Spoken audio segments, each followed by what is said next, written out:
Hello मित्रों, नमस्कार। Polity hub Khemraj YouTube channel में एक कोट से हम शुरुआत करते हैं कि वक्त से लड़कर जो अपने नसीब बदल दे, वक्त से लड़कर जो अपने नसीब बदल दे, इंसान वहीं जो अपनी तकदीर बदल दे, इंसान वहीं जो अपनी तकदीर बदल दे।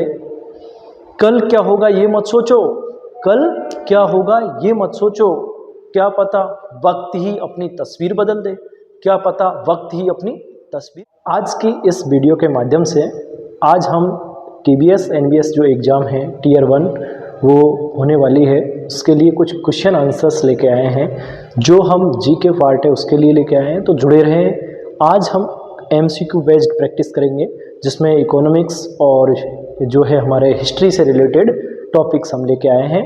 तो नेशनल मूवमेंट से रिलेटेड रहेगा और हमारे इकोनॉमिक्स के जो डिफरेंट टॉपिक्स हैं वो एग्ज़ाम में आने की प्रोबेबिलिटी 100% है, वही क्वेश्चन आज डिस्कस करेंगे स्लाइड के माध्यम से। एक स्लाइड में कम से कम 5 से 6 क्वेश्चन हैं। तो आप जुड़े रहे लगातार और हमारे चैनल को सब्सक्राइब जरूर करें और शेयर भी करें। ठीक है, देखिए तो कंटिन्यू। टाइम हमारे पास वैसे ही कम है क्योंकि एग्ज़ाम आने ही वाले हैं, तो हम टाइम वेस्ट नहीं करेंगे और सीधे अपने टॉपिक पर चर्चा करेंगे। ठीक है, तो देखिए मित्रों,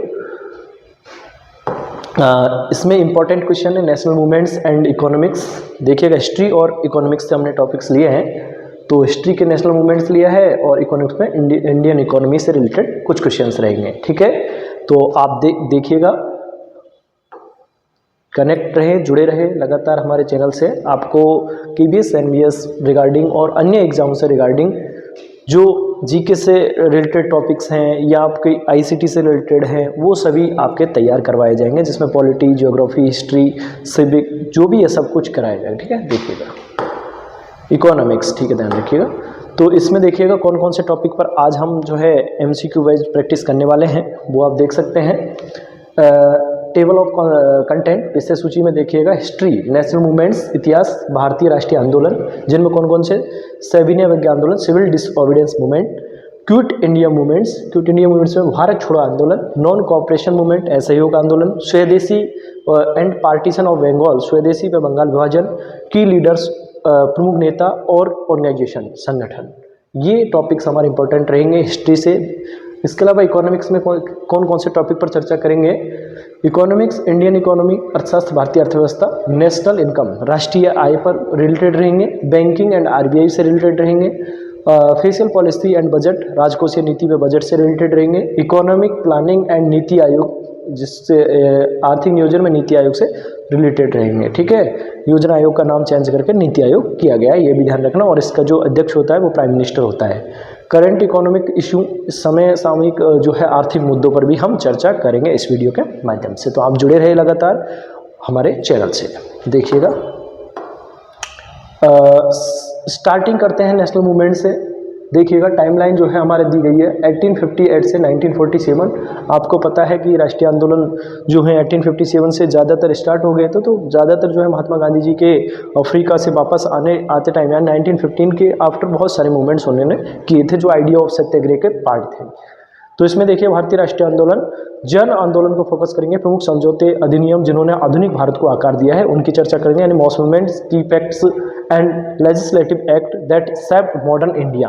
ठीक है, इसमें उदारवादी चरण, मॉडर्न एरा, इसके अलावा एक्सट्रीमिस्ट एरा, उग्रवादी चरण और गांधीयन एरा, गांधी युग। गांधी युग इंपॉर्टेंट है क्योंकि गांधी युग से ही क्वेश्चन आते हैं। नेक्स्ट देखिएगा, अब हम स्टार्ट करते हैं हमारे क्वेश्चनों की सीरीज को। तो आप जुड़े रहिए लगातार, कंटिन्यू। फर्स्ट क्वेश्चन देखिएगा, सिविल डिसओबीडियंस मूवमेंट से हम ले रहे हैं कुछ क्वेश्चन। सविनय अवज्ञा आंदोलन 1930 से 1934। देखिएगा, when did the Dandi march, when did the Dandi march, Dandi march कब शुरू हुआ। तो आप देख सकते हैं कब जो है दांडी मार्च स्टार्ट हुआ था।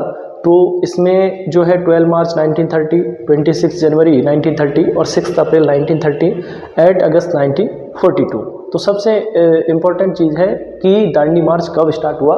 तो 12 मार्च से जो है दांडी मार्च स्टार्ट हुआ था, ध्यान रखिएगा। कब स्टार्ट हुआ था, 12 मार्च से दांडी मार्च स्टार्ट हुआ था, ध्यान रखना है। ठीक है, ठीक है। तो इसका राइट आंसर 12 मार्च 1930, इसका ध्यान दीजिएगा। 12 मार्च 1930 का राइट आंसर रहेगा। तो दांडी मार्च कब स्टार्ट हुआ? 12 मार्च 1930 को दांडी मार्च स्टार्ट हुआ था, इसका ध्यान रखिएगा।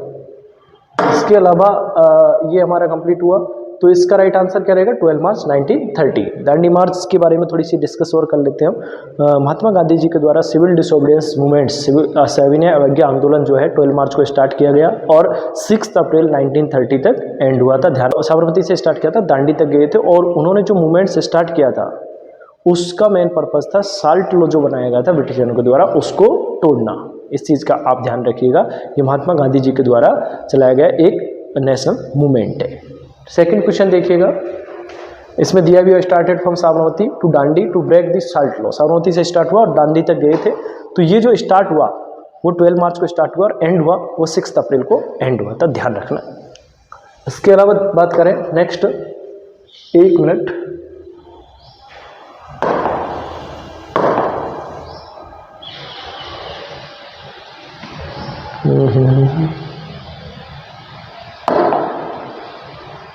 ठीक है। नेक्स्ट क्वेश्चन देखिएगा, की outcomes of Gandhi Irwin pact. Gandhi Irwin समझौते का मुख्य परिणाम क्या था?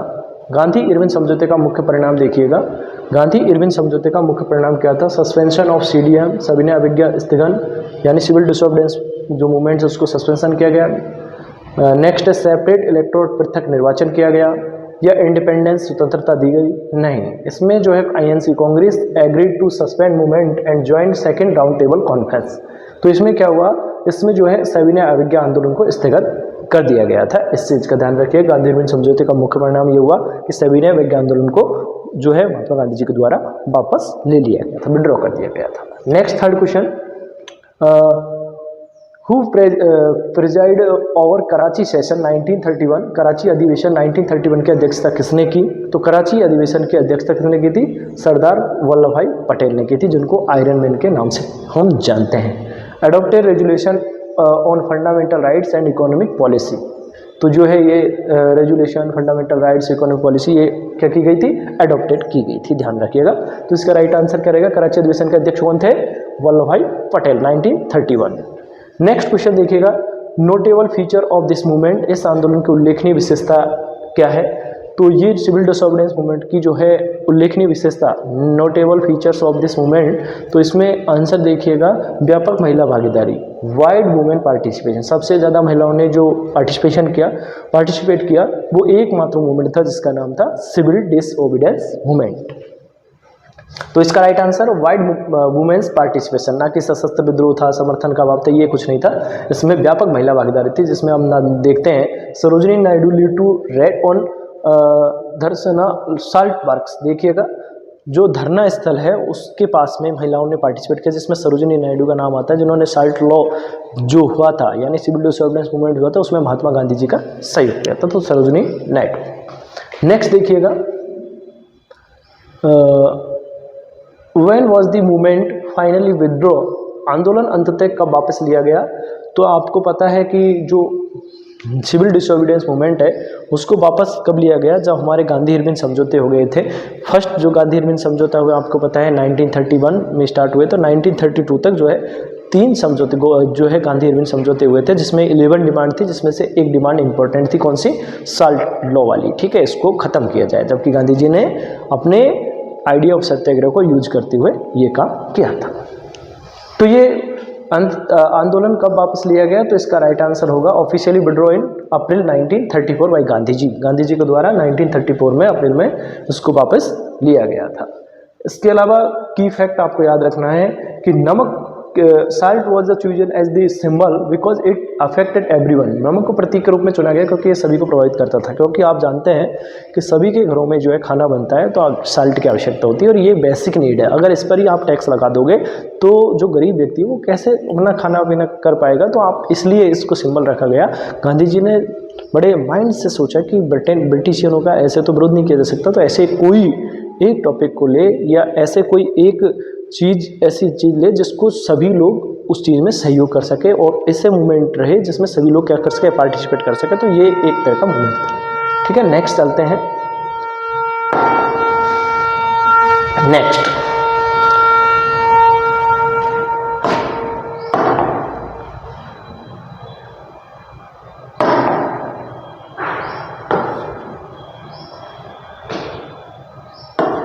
ये हमारा जो है सिविल डिसोबीडियंस मूवमेंट से क्वेश्चन थे। अब नेक्स्ट स्लाइड में हमारे जो है next topic quit India movement. कौन सा मूवमेंट? Quit India movement 1942। 8 अगस्त 1942 को भारत छोड़ो आंदोलन हुआ था, क्योंकि अंग्रेजों भारत छोड़ो महात्मा गांधी जी ने कहा था। और ये इस टाइम पर महात्मा गांधी जी ने एक स्लोगन दिया था। कौन सा स्लोगन दिया था पता है? वो डू एंड डाई का स्लोगन दिया था कि मरो या तो मरो या मारो, ठीक है। तो महात्मा गांधी जी ने ये स्लोगन भी दिया था, ये ध्यान रखना। तो इस क्वेश्चन भी जुड़ा हुआ है इसी से, देखिएगा। Which slogan is associated with this movement? इस आंदोलन से कौन सा नारा जुड़ा है?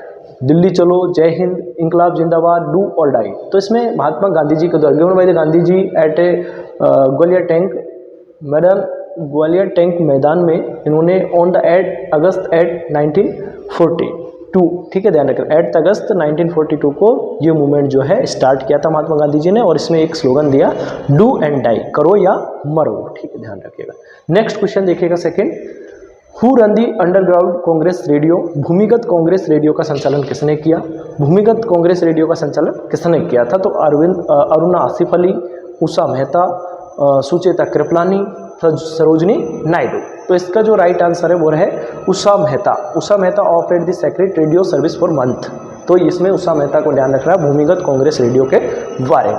अगला नेक्स्ट क्वेश्चन देखें हम, तो where was a parallel government Jatiya Sarkar form? समानांतर सरकार जातीय सरकार कहाँ बनी थी? समानांतर सरकार जातीय सरकार कहाँ बनी थी? Satara, Tamluk, Ballia, all of the above. तो ध्यान रखना, सतारा में भी थी, तामलुक में भी थी और वलिया में भी थी। ये चीज़ें ध्यान रखिए। Parallel government emerge in Ballia, Tamluk and Satara. तो इसका right answer all of the above, यानी उपयुक्त में से सभी। ध्यान रखिएगा, सतारा में थी, 1799 में यहाँ पर सतारा को जो है कर लिया गया था डॉक्टर बेलोजली के द्वारा, ये भी ध्यान रखना आपको। तामलुक, बलिया, ठीक है। नेक्स्ट क्वेश्चन देखिएगा, why was it A leaderless movement? इसे नेतृत्वहीन आंदोलन क्यों कहा गया? कौन से मूवमेंट को? क्विट इंडिया मूवमेंट, जो भारत छोड़ो आंदोलन है उसको नेतृत्वहीन आंदोलन, leaderless movement. Why was it A leaderless movement? क्यों कहा गया भाई इसे नेतृत्वहीन आंदोलन क्यों कहा गया? क्योंकि no leader wanted to join, option A. Second, arrest of all top leaders.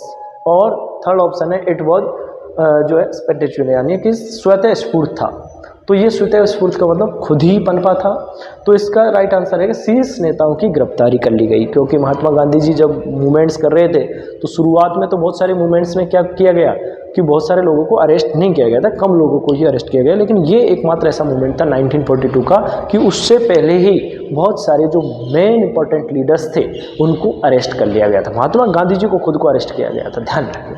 तो इसमें arrest of all top leaders, सभी टॉप लीडर्स जो थे उनको अरेस्ट किया गया। तो राइट आंसर ऑप्शन बी।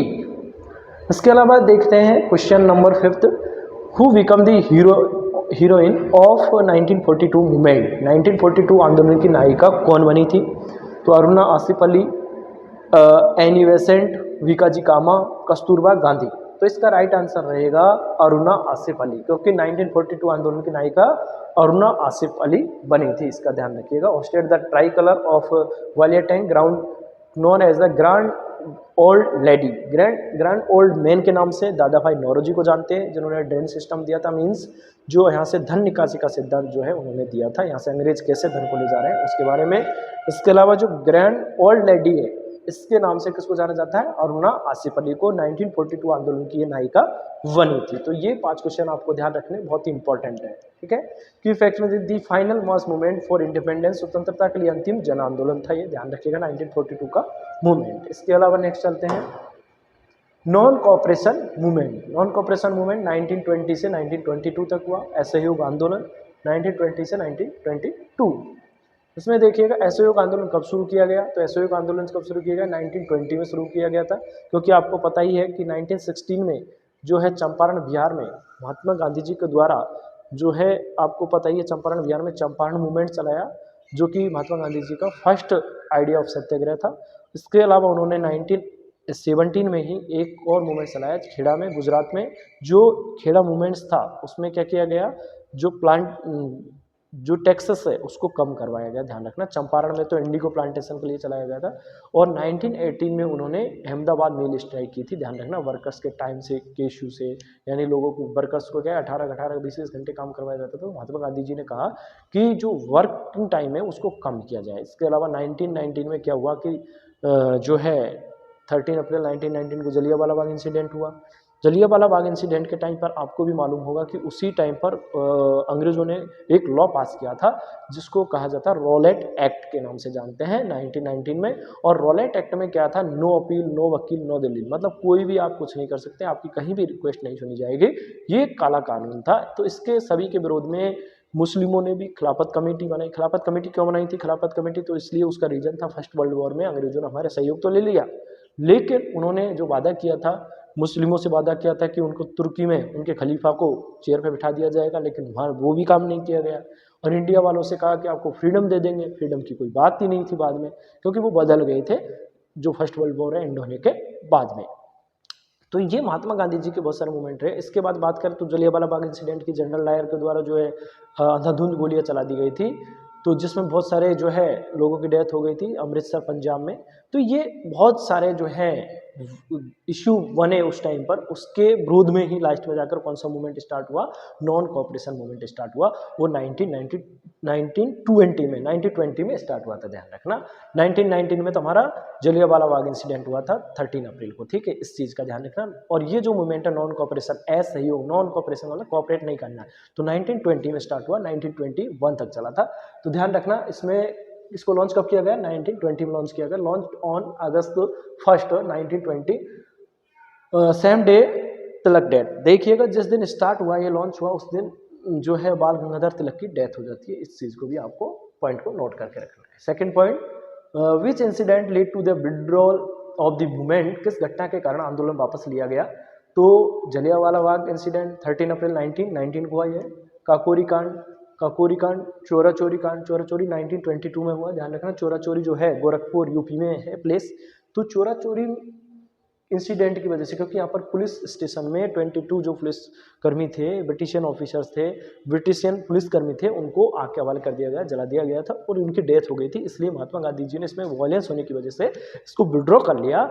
जबकि इस पर बहुत सारे लीडर्स ने कहा था कि ये आप गलत कर रहे हो, कि वापस ले रहे हो, ये गलत कर रहे हो। क्योंकि वापस लेने से क्या है, क्योंकि जो फ्लो बना हुआ है, जो हमारे लोग सहयोग कर रहे हैं, वो बाद में सहयोग नहीं कर पाएंगे। सुभाष चंद्र बोस ने कहा था कि ये जो है आंदोलन को वापस महात्मा गांधी जी ने जो लिया, इस टाइम पर पीक पॉइंट था, यानी कि इस टाइम नहीं लेना चाहिए था, क्योंकि बहुत सारे लोग जो है जुड़े हुए थे इस चीज़ से। तो ये ध्यान रखना है। चोरा चोरी इंसिडेंट, तो 5 फरवरी 1922 वायलेंट मूव बर्न ए पुलिस स्टेशन, मैंने बताया था कि 22 पुलिसकर्मियों को जला दिया गया था पुलिस स्टेशन में। नेक्स्ट क्वेश्चन देखिएगा, where was the NCM resolution ratified, असहयोग प्रस्ताव की पुष्टि कहाँ की गई, असहयोग प्रस्ताव की पुष्टि कहाँ की गई, कलकत्ता, बॉम्बे, नागपुर, मद्रास। तो हमारा नागपुर सेशन हुआ था दिसंबर 1920 में, दिसंबर 1920 में कांग्रेस का नागपुर सेशन हुआ। और ratified the resolution move by the CR दास, चित्तरंजन दास के द्वारा सब मूव कर दिया गया, इसमें सहयोग नहीं किया गया। और उन्होंने अलग से एक पार्टी बनाई थी, ध्यान रखना, उस टाइम पर 1927 में स्वराज पार्टी के नाम से, ठीक है। तो ये भी ध्यान रखना है। तो इसका राइट आंसर रहेगा नागपुर सेशन। नागपुर कहाँ है, महाराष्ट्र में। कलकत्ता सेशन कब हुआ, तो एक चीज ध्यान रखिएगा, तीनों सेशन इंपॉर्टेंट है, एक तो मद्रास, नागपुर और कोलकाता वाला।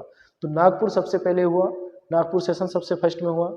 सेकंड जो है नागपुर के बाद में कौन सा सेशन हुआ, नागपुर सेशन के बाद में कोलकाता, देखिएगा नागपुर नहीं, कोलकाता सबसे फर्स्ट में हुआ था, ध्यान रखना, सितंबर 1920 में हुआ था।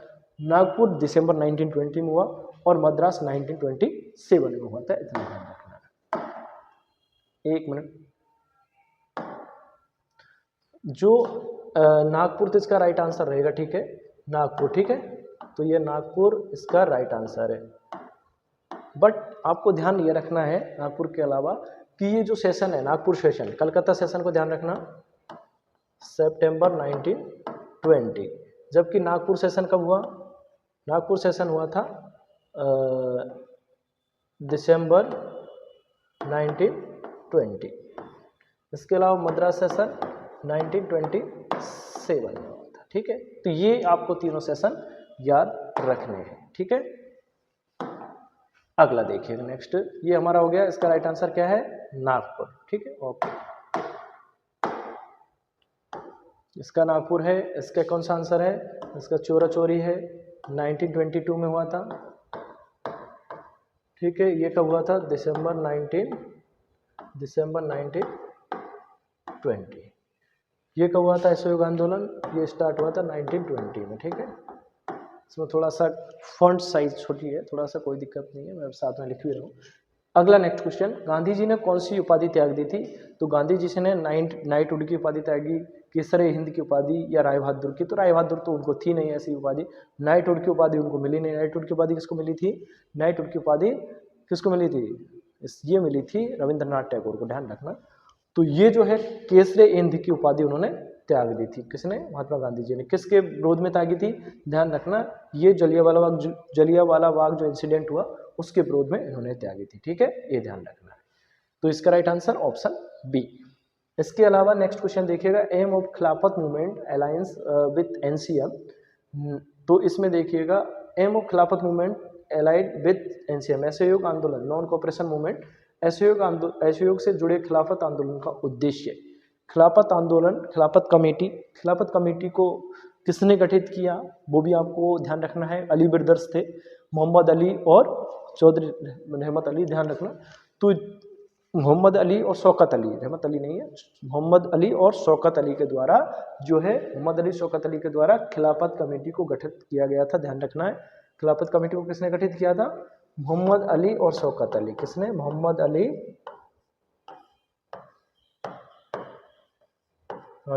और शौकत अली।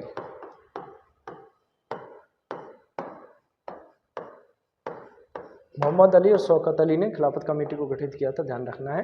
तो असहयोग से जुड़े खिलाफत आंदोलन का उद्देश्य क्या था, तो इसका मेन उद्देश्य था रीस्टोर कैल्फी, ध्यान रखिएगा, to protest the removal of the Turkey sultan as a caliph. देखिएगा, खिलाफा को खलीफा बोलते हैं ना, इसको खलीफा, ध्यान रखना। तो तुर्की में, मैंने ये पहले ही बताया कि फर्स्ट वर्ल्ड वॉर का जो एंड हुआ, तो अंग्रेजों ने जो मुस्लिमों से वादा किया था कि उनके जो तुर्की में क्या है कि वो अपने सम्मानीय पद जो खलीफा का है उस पर जो बैठते हैं उनको उनका पद दिला दिया जाएगा, लेकिन ऐसा नहीं किया गया, इसलिए खिलाफत मूवमेंट स्टार्ट करना पड़ा। असहयोग से जुड़े खिलाफत मूवमेंट्स को स्टार्ट करने वाले कौन थे, मोहम्मद अली और शौकत अली। इसका ध्यान रखना, ये कब स्टार्ट हुआ था, तो ये 1919 में स्टार्ट हुआ था। क्लियर, ठीक है, डन। यहां तक हमने कंप्लीट किया। नेक्स्ट देखते हैं, नेक्स्ट है स्वदेशी एंड पार्टीशन ऑफ बंगाल। स्वदेशी एंड पार्टीशन ऑफ बंगाल 1905 और 11 तक देखिएगा। स्वदेशी और बंगाल विभाजन 1905 से 1911 तक। बंगाल विभाजन का आदेश किसने दिया, who order the partition of Bengal. तो ये ऑर्डर किसने दिया था बंगाल विभाजन का, इसको आप देखेंगे। बंगाल विभाजन का ऑर्डर किसने दिया था, तो ये दिया था लॉर्ड कर्जन ने। किसने, लॉर्ड कर्जन, लॉर्ड कर्जन, इसका राइट आंसर रहेगा। तो बंगाल विभाजन का आदेश किसने दिया, लॉर्ड कर्जन ने, ध्यान रखना। बंगाल विभाजन कब हुआ, ये भी ध्यान रखना है। तो बंगाल विभाजन हुआ था 1905 में, है ना, 1905 में बंगाल विभाजन, स्वदेशी और बंगाल, ठीक है, 1905 में, ठीक है, ध्यान रखना है, इतना ध्यान रखिएगा। नेक्स्ट देखिएगा, when did the partition come into effect, विभाजन कब प्रभावी हुआ, ध्यान रखिएगा। When did the partition come into effect, विभाजन कब प्रभावी हुआ, तो इसका राइट आंसर रहेगा, विभाजन कब प्रभावी हुआ, 16 अक्टूबर 1905। ये मैंने पहले ही बता दिया था, 1905 में बंगाल का विभाजन हुआ था। तो observe as a day of mourning, Tagore suggest Raksha Bandhan. Tagore ने क्या सजेस्ट किया, रक्षाबंधन, ध्यान रखिएगा। तो रक्षाबंधन से क्या है, एक दूसरे से क्या विभाजन की जो त्रासदी है वो बहुत दिक्कत देने वाली होती है। बंगाल को हम टुकड़ों में बांट दिया, तो ये बहुत गलत था, ठीक है, इस तरह ध्यान रखिएगा। नेक्स्ट देखते हैं हम, नेक्स्ट क्वेश्चन देखिएगा, विभाजन कब प्रभावी हुआ, तो ये ध्यान रखना, डेट आपको 1905 16 अक्टूबर। नेक्स्ट देखिए, स्वदेशी आंदोलन का मुख्य तरीका क्या था, मेन मेथड ऑफ स्वदेशी मूवमेंट। तो भूख हड़ताल, ये नहीं हो सकता। आर्म रिपोर्ट, शस्त्र विद्रोह नहीं था। ये बाइकआउट किया गया था फॉरेन गुड्स का, विदेशी जो वस्तुएं हैं उनका बहिष्कार किया गया था, विदेशी कपड़ों का बहिष्कार किया गया था, ये इसका मेन पॉइंट था, ध्यान रखें। Resolution passed on Calcutta town hall on 7 August 1905। Where did the Congress split in 1907? 1907 में कांग्रेस का विभाजन कहाँ हुआ? कांग्रेस का विभाजन हुआ था सूरत में, ध्यान रखना। कहाँ विभाजन हुआ था कांग्रेस का? सूरत में कांग्रेस का विभाजन हुआ था, ध्यान रखना। सूरत में कांग्रेस का विभाजन हुआ था, ठीक है, ध्यान रखिएगा। सूरत। तो ये हमारा जो है यहाँ तक हो गया है कंप्लीट, ध्यान रखना। तो इसका राइट आंसर क्या रहेगा? इसका राइट आंसर सूरत। 1907 में कांग्रेस का विभाजन कहाँ हुआ? सूरत में। Split between moderates and extremists, Surat split, इसको सूरत विभाजन के नाम से जानते हैं। नेक्स्ट देखिएगा, when was the partition of Bengal annual? Bengal विभाजन कब रद्द किया गया? तो ये 1911 में बंगाल विभाजन रद्द किया गया था। 1911 में बंगाल विभाजन को रद्द किया गया था। की फैक्ट क्या याद रखना है? Amar Sonar Bangla, Amar Sonar Bangla was written by the Tagore during this period. इस दौरान टैगोर ने अमर सोनार बांग्ला लिखा था। अमर सोनार बांग्ला किसने लिखा था? ये लिखा था हमारे रविन्द्रनाथ टैगोर के द्वारा, जो कि बाद में जाकर बांग्लादेश का राष्ट्रगान बना था। बांग्लादेश का राष्ट्रगान बना था, ये कब लिखा था? ये 1907 में लिखा था, 1911 में, 1911 में लिखा था, ध्यान रखना, पहली बार गाया गया था। तो ये जो है बाद में जाकर किसका? बांग्लादेश का राष्ट्रगान बना था, इतना ध्यान रखिएगा। नेक्स्ट चलते हैं, ये हुए क्वेश्चन कंप्लीट। नेक्स्ट है प्रमुख नेता और संगठन। गांधी जी के राजनीतिक गुरु कौन थे? बेसिक क्वेश्चन भी पूछे जा सकते हैं ऐसे, जो आपको पहले से भी पता है, बट आपको सभी क्वेश्चन ध्यान रखने हैं।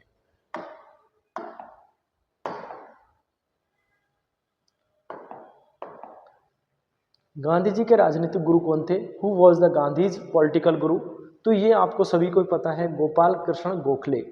गोपाल कृष्ण गोखले जो है मॉडरेट लीडर ऑफ मेंटर, ध्यान रखिएगा, गोपाल कृष्ण गोखले।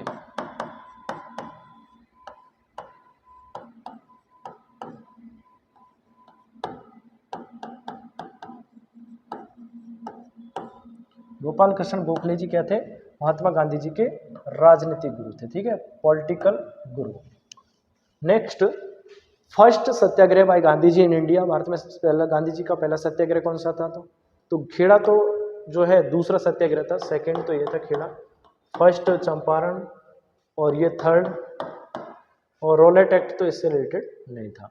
तो राइट आंसर रहेगा option number C, Champaran 1970 against the indigo cultivation system. इसके अगेंस्ट जो है मूवमेंट स्टार्ट किया था महात्मा गांधी जी के द्वारा 1970 में, ये ध्यान रखना। तो फर्स्ट मूवमेंट ध्यान रखना, ये फर्स्ट मूवमेंट है, ठीक है, ये राइट आंसर रहेगा। ओके, इसका राइट आंसर रहेगा, ठीक है, done. Who founded forward block? Forward block 1939 में किसके द्वारा स्थापना की गई थी? 1939 में फॉरवर्ड ब्लॉक की स्थापना किसने की थी? तो सुभाष चंद्र बोस, चित्तरंजन दास, रास बिहारी बोस और जवाहरलाल नेहरू। तो इसमें ध्यान रखिएगा, ये तो हो नहीं सकता, ये है नहीं। चित्तरंजन दास, इन्होंने Swaraj party, Swaraj party, Swaraj party.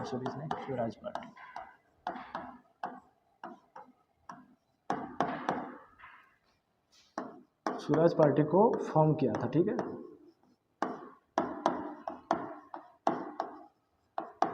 ये ध्यान रखना है। तो स्वराज पार्टी को फॉर्म करने वाले कौन थे? ये थे। लेकिन इसका राइट आंसर रहेगा सुभाष चंद्र बोस। फॉरवर्ड ब्लॉक की स्थापना किसने की थी? सुभाष चंद्र बोस ने।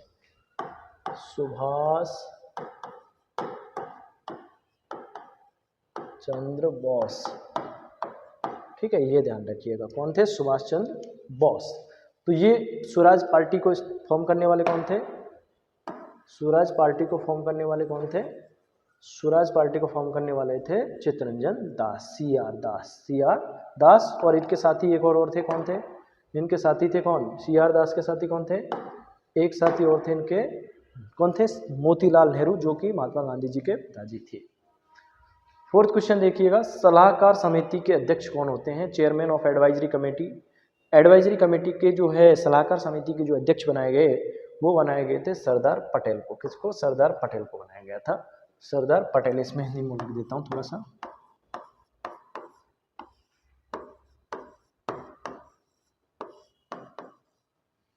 एक मिनट। पटेल जी को बनाया गया था। नेक्स्ट क्वेश्चन देखिएगा, एचएसआरए की स्थापना कब हुई थी? एचएसआरए की स्थापना 1928 में हुई थी। ध्यान रखना, एचएसआरए की स्थापना, इसको आपको ध्यान रखना, फाउंडेड इन 1928, 1928 में फॉर्म किया गया था। फिरोज शाह कोटला वाई भगत सिंह, किसके द्वारा फॉर्म किया गया था? भगत सिंह के द्वारा।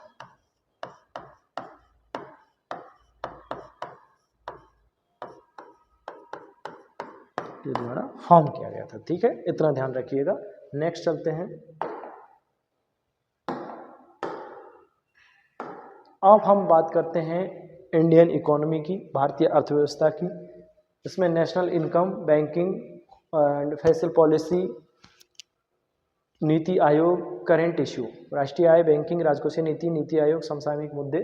इसमें कोर कॉन्सेप्ट नेशनल इनकम रहेगी, राष्ट्रीय आय में आंकड़े, financial system, banking, budget, banking और budget, development planning and policy, नियोजन और नीतियाँ।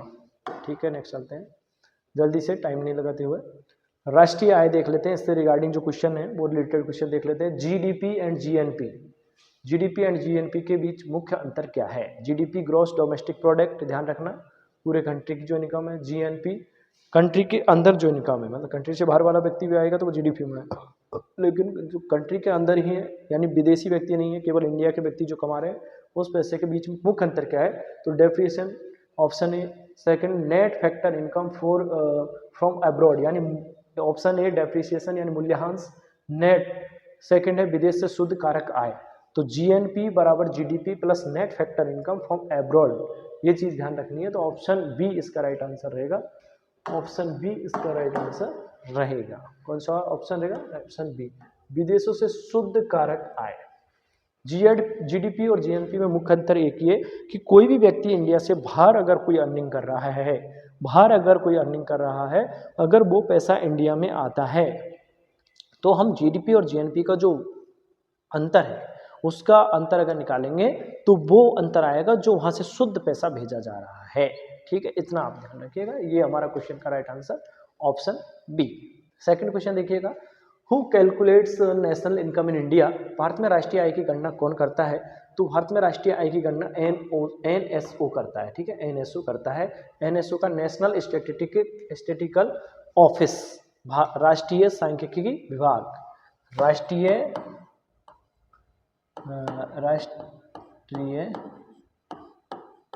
सांख्यिकी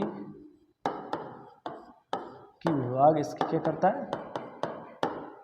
राष्ट्रीय सांख्यिकी विभाग जो है अंडर मिनिस्ट्री ऑफ स्टैटिस्टिक्स, ये जो है राष्ट्रीय आय की गणना करता है। ये ध्यान रखना। थोड़ा सा एक केबीएस में आने के बाद जो है इंग्लिश से की वजह से हिंदी लिखना थोड़ा टिपिकल हो रहा है। ठीक है, देखिएगा।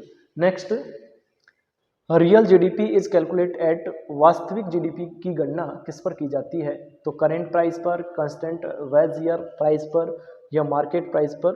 तो इसमें ऑप्शन नंबर बी करेक्ट रहेगा। स्थिर कीमतों पर जो है वास्तविक जीडीपी की गणना की जाती है, स्थिर कीमतों पर। ठीक है, किस पर?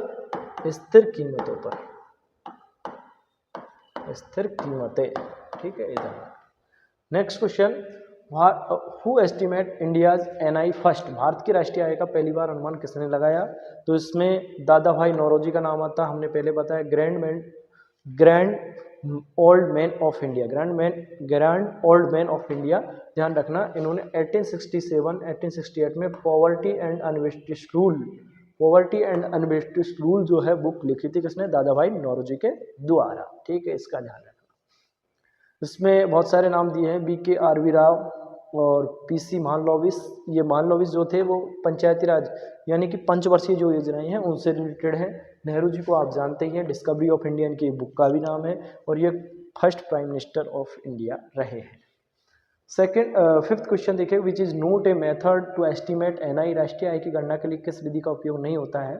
तो राष्ट्रीय आय की गणना के लिए किस विधि का उपयोग नहीं किया जाता? तो ये निवेश विधि का उपयोग नहीं किया जाता, इन्वेस्टमेंट मेथड का। क्योंकि इनकम मेथड आएगा, आय विधि आएगी, प्रोडक्ट मेथड आएगा, उत्पाद विधि आएगी, लेकिन इन्वेस्टमेंट मेथड नहीं आएगा। तो India uses production, income and expenditure method, ध्यान रखिएगा, ये इंपॉर्टेंट है। तो VKRV Rao was the first to estimate NI scientifically. BKR Rao के द्वारा क्या किया गया था? पहली बार वैज्ञानिक रूप से राष्ट्रीय आय का अनुमान लगाया गया था। तो ये रिलेटेड है इससे। ठीक है, ध्यान रखिए। नेक्स्ट चलते हैं। Next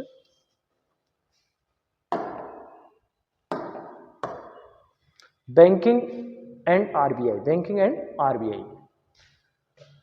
when was the reserve bank of India estimated, भारतीय रिजर्व बैंक आरबीआई की स्थापना कब हुई थी, ध्यान रखिएगा। तो ऑप्शन नंबर बी 1 अप्रैल 1935 को, 1 अप्रैल 1935 को क्या हुई थी, आरबीआई की स्थापना की गई थी। ठीक है, ध्यान रखना। आरबीआई की स्थापना कब की गई, आरबीआई की स्थापना 1 अप्रैल 1935, 1 अप्रैल 1935 में जो है भारतीय रिजर्व बैंक को इस्टेब्लिश किया गया था। Established under RBI act 1934, nationalise इन 1949 में, 1949 में इसको क्या किया गया था, नेशनलाइज किया गया था, राष्ट्रीयकरण किया गया था। इसका क्या किया था, राष्ट्रीयकरण किया गया था। ठीक है, राष्ट्रीयकरण किया गया था, नेशनलाइज्ड किया गया था इस बैंक को। नेक्स्ट क्वेश्चन देखिएगा, इसका राइट आंसर हो गया 1 अप्रैल 1935। Which is a quantitative instruments of RBI, इनमें से कौन सा आरबीआई का मात्रात्मक उपकरण है। तो इसमें से देखिएगा repo rate, repo rate important है। कौन सी रेट है, रेपो रेट, रेपो रेट इसका राइट आंसर रहेगा। इनमें से कौन सा आरबीआई का मात्रात्मक उपकरण है, तो मात्रात्मक उपकरण कौन सा है, repo rate. Repo rate control money supply volume, quantitative, ये मात्रात्मक है, ध्यान रखना।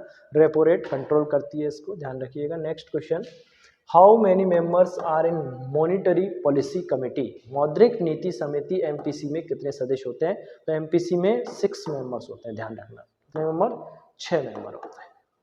नेक्स्ट क्वेश्चन देखिएगा, schedule bank are listed in which schedule, अनुसूचित बैंक जो है किस अनुसूची में सूचीबद्ध है।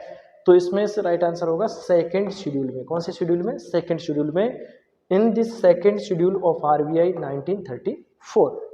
नेक्स्ट क्वेश्चन देखिएगा, तो अनुसूचित बैंक, शेड्यूल बैंक किसमें अनुसूचित है, तो सेकंड शेड्यूल में अनुसूचित है, ध्यान रखिएगा। आरबीआई एक्ट के 1934 में एक एक्ट बनाया गया, तो उसमें which activity is not allowed for panchayat payment bank, panchayat नहीं है, which activity is not allowed for payment bank, भुगतान बैंक, भुगतान बैंकों के लिए कौन सी गतिविधि की अनुमति नहीं है।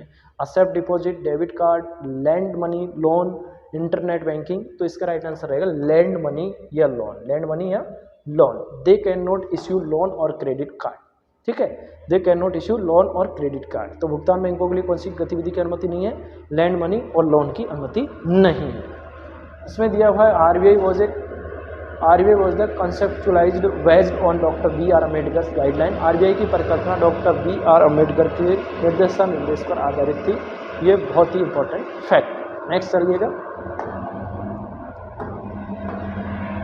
राजकोषीय नीति व budget, financial policy and budget, which deficit indicates the governments total borrowing requirements, कौन सा घाटा सरकार की कुल उधार आवश्यकताओं को दर्शाता है, कौन सा घाटा सरकार की कुल उधार आवश्यकताओं को दर्शाता है।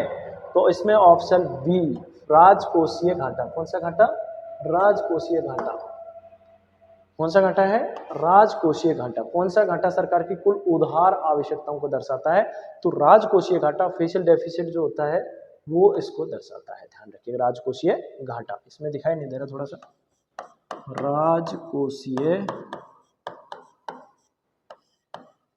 घाटा, ठीक है, घाटा। तो ये ध्यान रखिएगा।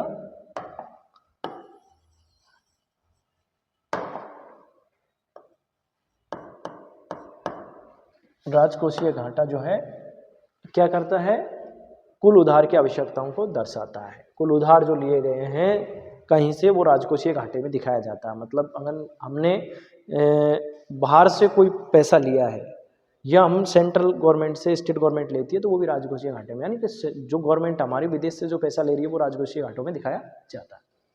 नेक्स्ट देखिएगा,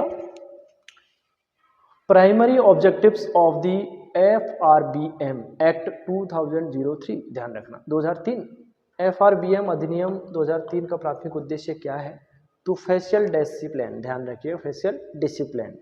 तो इसमें भी आपको ध्यान रखना है कि aimed in institute financial discipline and reduce facial deficit, जो राजकोषीय घाटा है राजकोषीय जो घाटा है उसको कैसे कम किया जाएगा, उसके लिए डिसिप्लिन रूल्स बनाए हैं जो 2003 में पास किए गए थे, जिसको फेशियल डिसिप्लिन नाम दिया गया। राजकोषीय जो घाटा है उसको डिसिप्लिन बनाए रखकर हम कम कर सकते हैं।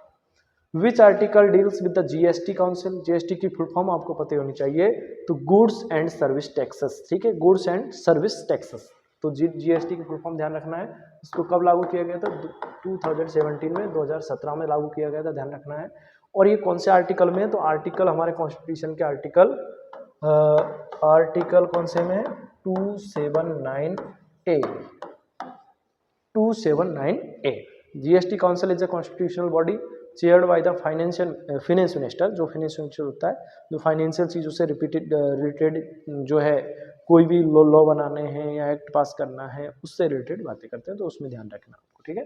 नेक्स्ट क्वेश्चन देखिएगा, which of the following is a direct tax, which of the following is a direct tax, निम्नलिखित में से कौन सा प्रत्यक्ष कर है, तो डायरेक्ट टैक्स कौन सा है, इसको ध्यान रखना है। कारपोरेट टैक्स, कौन सा टैक्स है, कारपोरेट टैक्स है। Direct tax are levied directly और इनकम प्रॉफिट, देखिए ध्यान रखना है, डायरेक्ट टैक्स किसके लिए है, लेविड डायरेक्टली और इनकम प्रॉफिट के लिए जो है डायरेक्ट क्या किया जाता है, प्रत्यक्ष कर लिया जाता है, कारपोरेट टैक्स कहा जाता है, ठीक है, ध्यान रखिए। नेक्स्ट देखिएगा कारपोरेट टैक्स, ठीक है, वाणिज्यिक कर, उसको हिंदी में बोले तो क्या बोलते हैं, वाणिज्यिक कर। कॉमर्शियल टैक्स एक तरह का, ठीक है, वाणिज्यिक कर, ठीक है, इतना ध्यान रखिएगा। नेक्स्ट देखिएगा,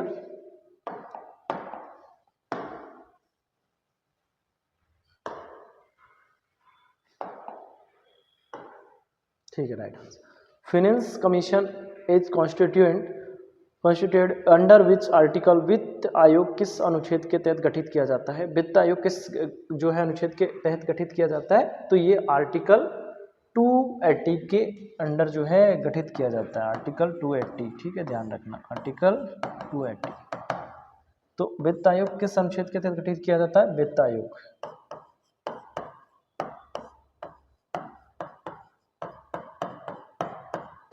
वित्त आयोग आर्टिकल 280 के तहत। Recommendation distribution of tax revenue between centre and state, centre और स्टेट, राज्य और केंद्र में कैसे विभाजन किया जाएगा उसके लिए।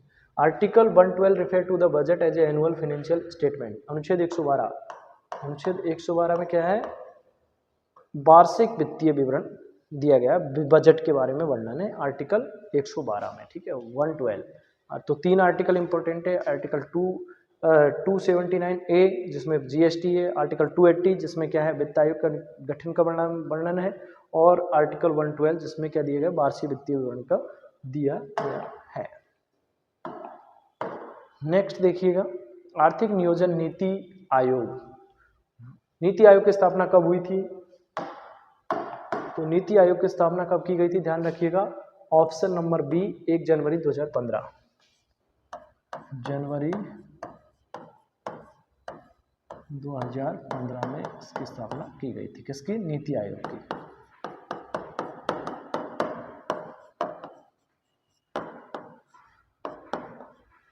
नीति आयोग को स्टेब्लिश की गई थी 1 जनवरी 2015 को। नीति आयोग का पदेन अध्यक्ष कौन होता है, पहले बता दिया मैंने, प्राइम मिनिस्टर होता है, प्रधानमंत्री, ठीक है, प्रधानमंत्री इसका क्या होता है, अध्यक्ष बनाया गया है, chairman of NITI Aayog. Which plan had the slogan गरीबी हटाओ, गरीबी हटाओ के कौन से जो है 5 ईयर प्लान्स में दिया गया था, तो ध्यान रखना है option number C 5th plan, 5th plan 1974 1978 किसके द्वारा दिया गया था, तो ये दिया गया था इंदिरा गांधी जी के द्वारा, श्रीमती इंदिरा गांधी जी के द्वारा।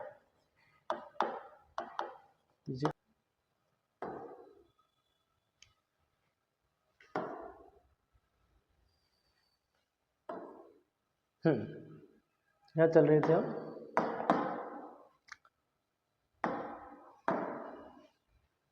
नीति आयोग का हो गया हमारा क्वेश्चन 22 जनवरी 2015, इसका राइट आंसर ये रहेगा। नीति आयोग का अध्यक्ष जो है प्रधानमंत्री होता है।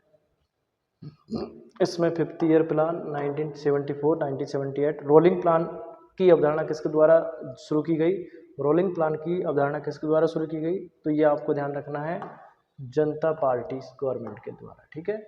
उसके अलावा नीति स्टैंड फॉर, नीति का पूर्ण, नीति आयोग का पूरा नाम, तो NITI का फुल फॉर्म क्या है, फुल फॉर्म, ठीक है, फुल फॉर्म,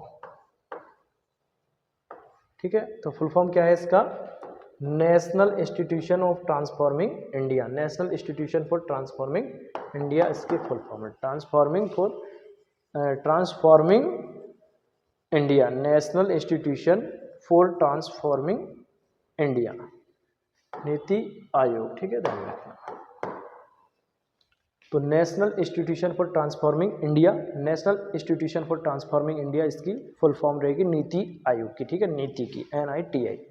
इधर यह है कोऑपरेटिव फेडरलिज्म, सहकारी संघवाद, NITI Aayog foster equal participation of state and economic policy making. तो कोऑपरेटिव फेडरलिज्म का मतलब होता है सहकारी संघवाद। जो संघवाद हमारा जो फेडरलिज्म है उसमें क्या है, उसमें सहकारी मतलब कोऑपरेटिव सोसाइटी को भी बढ़ावा देना है, लोकल लेवल पर वर्क करना है, ये इंपॉर्टेंट, ठीक है, ध्यान रखना। नेक्स्ट चलते हैं, समसामयिक आर्थिक मुद्दे, current economic issue, current affair से रिलेटेड कुछ क्वेश्चंस हैं इसमें, देखिएगा। CPI और WPI के बीच क्या अंतर है, ध्यान रखिएगा। CPI और WPI के बीच मेन जो डिफरेंसेस है वो क्या है, ध्यान रखना। CPI major goods only, WPI include service, CPI track retail, WPI wholesale. तो इसमें राइट आंसर होगा option number C, option number C, यानी CPI खुदरा और WPI थोक। तो RBI uses CPI retail inflation and monetary policy decision, ध्यान रखना। RBI भी यूज करता है CPI का, ध्यान रखना, रिटेल इन्फ्लेशन के लिए, ठीक है, तो ध्यान रखिएगा, जो मुद्रास्फीति होती है उसके लिए। What does LFPR stand for in unemployment data, बेरोजगारी आंकड़ों में LFPR का अर्थ क्या है, तो इसका राइट आंसर रहेगा labour force participation rate, labour force participation rate. बेरोजगारी आंकड़ों में LFPR का फुल फॉर्म क्या है, अर्थ क्या है, लेबर फोर्स पार्टिसिपेशन रेट। तो percentage of person in labour force working और सीकिंग वर्क्स, देखिएगा बहुत सारे लोग वर्किंग में भी है और बहुत सारे लर्निंग सीख रहे हैं कामों को। तो percentage of person in labour force, मजदूर वर्ग कितना है उसका परसेंट कितना, उसके। ऑब्जेक्टिव्स ऑफ PM किसान स्कीम, PM किसान योजना का मुख्य उद्देश्य क्या है, तो इनकम को सपोर्ट करना, यानी कि आपकी इनकम बढ़ाना, ठीक है, आपकी आय को बढ़ाना, आय वृद्धि करना, ठीक है, ध्यान रखिएगा, आय वृद्धि।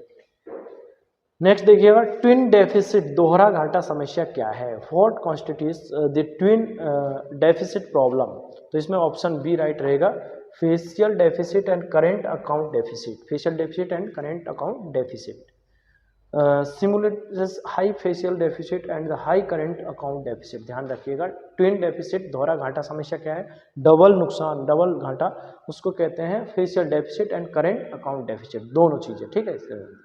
नेक्स्ट देखिएगा, UPI is developed by which organisation, UPI किस संगठन द्वारा विकसित किया गया है, तो इसका भी ध्यान रखना है आपको, national payment corporation of India NPCI के द्वारा, NPCI ये एक डिपार्टमेंट है, national payment corporation of India, UPI इस संगठन के द्वारा डेवलप किया गया है।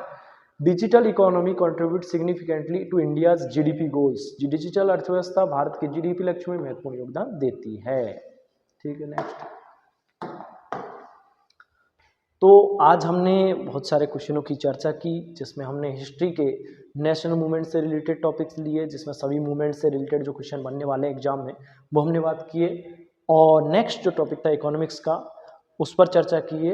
अगर आपको वीडियो पसंद आए तो वीडियो के नीचे कमेंट भी करें और शेयर भी करें, जिससे सभी जो प्रिपरेशन करने वाले मेरे साथी हैं उनको सपोर्ट मिले, ठीक है। ऐसे ही हम और आगे क्या करें क्या नहीं करें, कौन सा टॉपिक लेके आए, तो आप भी कमेंट कर सकते हैं कि सर ये टॉपिक लाइएगा जिसमें आपको थोड़ा प्रॉब्लम है। तो आज हमने हिस्ट्री और इकोनॉमिक्स के कुछ टॉपिक्स क्लियर कर लिए हैं, कल हम ज्योग्राफी और सिविक्स से रिगार्डिंग कुछ जो है क्वेश्चंस लेके आएंगे। तो थैंक यू, धन्यवाद। देखिएगा सक्सेस, एक हमने कोटेशन लिखा है, देखिएगा important, success is the sum of small effort. Success क्या है, सफलता क्या है, सफलता एक छोटे छोटे क्या है एफर्ट्स लगाने हैं, आपको स्मॉल एफर्ट्स लगाने हैं, एक साथ ये नहीं कि एक साथ पढ़ लूंगा सब याद हो जाएगा, नहीं, छोटे छोटे मतलब पार्ट वाइज अपने को डिवाइड करना, छोटे छोटे टॉपिक्स तैयार करने हैं। Sum small effort repeated day in day out, और इसको क्या करना है दिन यानी कि डे बाय डे इसको रिपीट करते जाना है, स्मॉल स्टेप लेने हैं, छोटे छोटे कदम से चलना, मीन्स हमको पढ़ाई कैसे करनी है, बड़े टॉपिक है उनको पार्ट वाइज डिवाइड करना है, इसके बाद छोटे छोटे टॉपिक को हमको पढ़ना है। तो ठीक है, इसी के साथ आज की इस क्लास को यहीं जो है इस क्लास से यहीं विदा लेते हैं। ठीक है, थैंक यू दोस्तों, जुड़े रहे हमारे चैनल से और ऐसे ही जो इम्पोर्टेंट टॉपिक्स हैं वो जानते रहे, समझते रहे, सीखते रहे। Thank you, all the best.